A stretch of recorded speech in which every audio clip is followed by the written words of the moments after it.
This is Jay. This is A. And this is Moxicated, where we drop the booze and walk through the reality of life alcohol-free. So grab your favorite mock, get ready to laugh, and let's get Moxicated.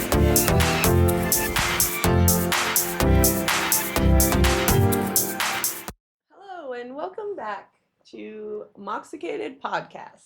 Happy first Thursday, February. The longest month February of January leads us to the shortest month, February.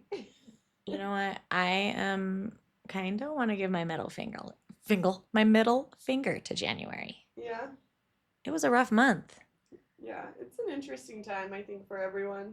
I think that we should just petition, since we're just petitioning for all kinds of nonsensical things in the government. I think we should make just the year start in March. I would love that. I know, you would be, your birthday month would be like the first. Whee! Yeah, let's just change it. Yeah. We got to get through the winter, guys. We can't be starting fresh. Yeah, no, definitely not. And on the note of starting fresh, I was recently listening to Carl Radke from Bravo. He has a podcast now, and our friend Suzanne was on it. Friends of friends. Friends of friends. We're friends of friends. Anyways, he had Chrissy Teigen on, and I was very interested because Chrissy, I knew that she had gone sober a little bit back. She quoted the Quit Like a Woman book as helping her go sober. Actually, Jen Atkin gave it to her, if you know who that is. And she was sober for a year. And I knew she was drinking again. Like, I don't think she publicly said she was drinking again. Maybe she addressed it once or twice. But I, of course, because I'm curious and love psychology, was just wondering like how that was going for her, because she wasn't everyone is a different type of drinker. And the type of drinker that she was reminded me a lot of myself. She had talked about incidences leading up to her quitting drinking the first time. And one of them is like making a fool out of herself when her husband won an Oscar at the Academy Awards. And that one hit me hard because I was like, that would have been me. Like, and that would have been my dream. You know what I mean? Like in front of all ththese people, and she was talking about, I can't remember who it was, but she like went up to these very high profile celebrities and like made a fool of herself, which would have been me. And so I was wondering, like, was she able to go back to drinking successfully? Just, psychology. And so what she had said was, at first, that's kind of, what changed is she thought, okay, well, I can just have a glass of wine with my husband at dinner. That glass of wine turned into 5 p.m., turned into 4 p.m., turned into lunch. And she said by the time she was drinking at 10 a.m., she kind of knew, like, oh, great, I'm back. Like, fuck. And so as of that podcast, she was like 58, 54 days sober.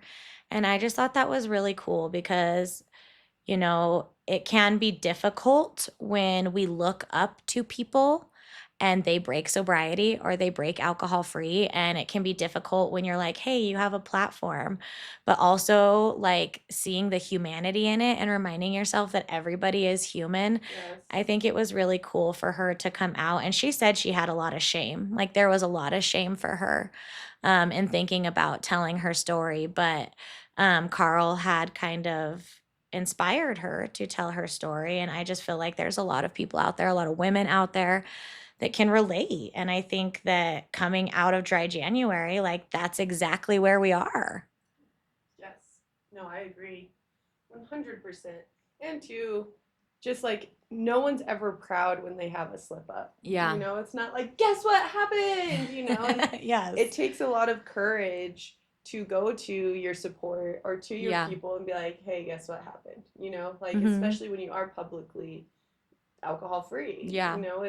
That would be like one of us having a slip and then, not telling you guys. Yeah. No, it's a very interesting, and just like you said, like the psychology of it is very interesting. And also, I love to poke, but moderation ain't it. Like, literally, even it's after so a year, hard. she thought she could go back to it. And it's like, that's a perfect example that like our bodies go right back to where they were. It's yeah, because it's, it is a mind thing and you do play mind games, but when it comes to like having alcohol use disorder, alcoholism, or anything like that, like it's not your mind, it's your body. And your body is going to go back to the exact same patterns and the exact same cravings. And so that might be something that you are experiencing if you are newly dry January, given that it's a few days into February. Um, if you went alcohol free, like you might be thinking about going back, you might have already gone back. And so that's why we're here today Yes. to help you and talk to you about what's next for dry January. And before we get started, I'm going to give some facts, some stats. Yeah, thanks. Let's hear them. Okay, this is from Drive Research. Recently, 48% of dry January participants say they plan to drink less over the next year. So that's more than, well, not more, but that's half. Like, that's so cool. And only 5% truth tellers plan to drink more. 5% is such a tiny number as well. So that warms my little heart. And then it also from Or Health says that half of people who drink monthly have attempted dry January, which I think is very encouraging too, because it shows the shift in the mindset of like the whole collective, Yes. not just you, that like says, okay, I'm going to at least try it. And another one says that participants in dry, this is from PMC, I get my facts from them a lot. Participants in dry January were more likely to have lower harmful drinking levels 6 months later compared to people who did not try dry January. So the people that went right back to drinking, maybe they did it in a different way 6 months after participating in dry January. So those are all very encouraging stats. Yes, yes, they are. Love our stats. Thanks for that. Statistics, even though I failed it. Yeah, I did too. It was a very hard class. If you are going into college, try not to take that class. I think it's required for something. My PSA. Yeah. Sorry, It is business so people. hard. It is so hard. We could have a whole subject or a whole Stats episode AF. on that. The class. But okay, so for the people who are experiencing dry or that did dry January, a lot of the questions are, and the anxiety is like having to now respond to our friends like why we're still not drinking. Did I say that correctly? Yeah, Yeah. because you don't have the dry January excuse anymore. Yeah, and that was one of the bigger fears for the women that I talked to, at least, was like, now that dry January is over, maybe we have some friends that are excited for me to jump back into drinking with them. Yeah. How do I tell them I'm not going to drink anymore? And so some of those are just being honest, saying, I feel better without drinking. Yeah. I like the way that I'm feeling. I like my new routine, like most people are going to feel better in this, like not drinking. And yeah, you have to also think about maybe you haven't had a dry month in 10 years, 5 years. So maybe a month you're not going to feel that alcohol-free glow right away. Your body is detoxing. Yeah. Your feelings, like it's emotional when you start to feel again. It's emotional when you're not numbing every day. Yeah. But yeah, so I think that being honest with just how you're feeling in most friend circles, in my experience, when I tell them something makes me feel better, they're not like, oh, come on, feel like shit again. We want you hating your life. Yeah, we don't like anyone doing better. We want everyone to do worse. But if they are. Those are data points. Keep mind to that. Even if you are, maybe not completely feeling better, there are known benefits for a 1 month period off of drinking. And I think that a lot of people go straight to like better sleep, which is one, mood enhancing, increased energy, improved concentration, mental clarity. But weight loss, that's a big one. I didn't lose weight for a few months. So that's something to know. Reduced inflammation. I did experience that, I feel like, right away. But what about this? How do you know if you're having healthier liver function? You don't. Or lower blood pressure, which some of you guys might have a blood pressure monitor at home, but those are benefits that are internal, only from 1 month. And that is coming from Medical News Today. And then this was a fact that I thought was interesting is this year it wasn't as dry of a January as most. It was more a damp January.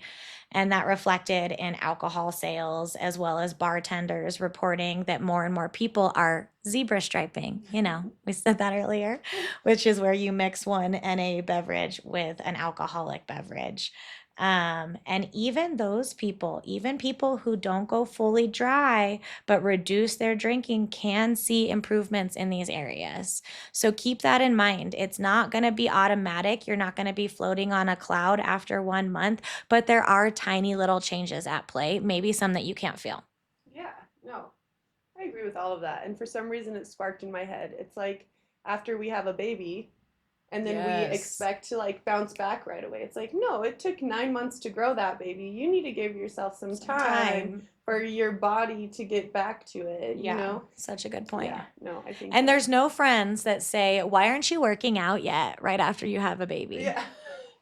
No. So, and if there are. But do you know what? That also is a great point to notice who supported you in dry January. Yeah. Who was proud of you, who still included you in all of the activities.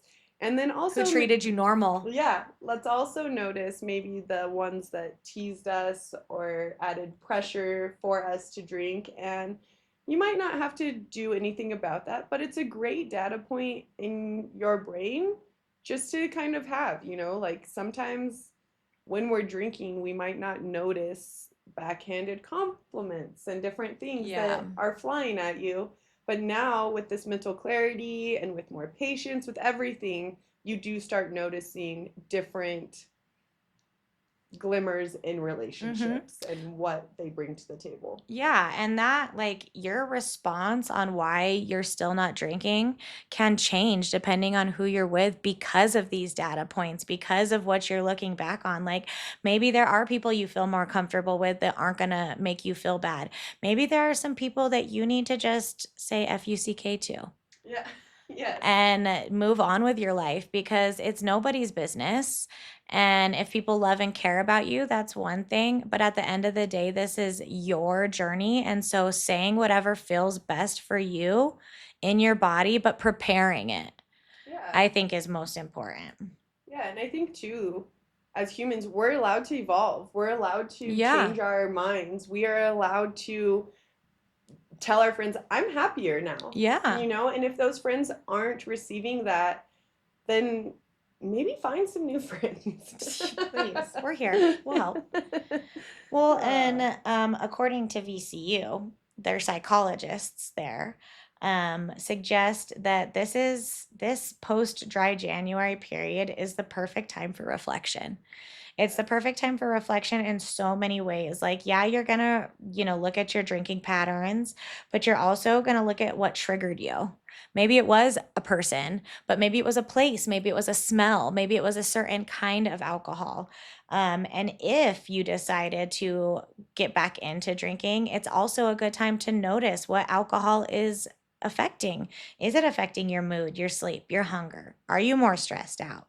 And in order to not, I guess, fall back into old patterns, they suggest, and we suggest, habits, deliberate habits. Just like you're going to plan what you're going to say before you go out, you're going to plan your habits. You're going to plan, to bring your Mox toolbox to every occasion. You're going to plan to drive your own car.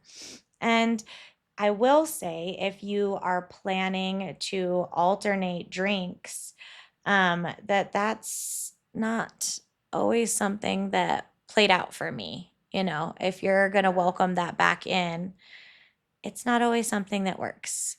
Yeah, I completely agree with that. And I know in my experience, the times that I did drink, I blacked out one of the times, and I hadn't drank for over a Yeah. year.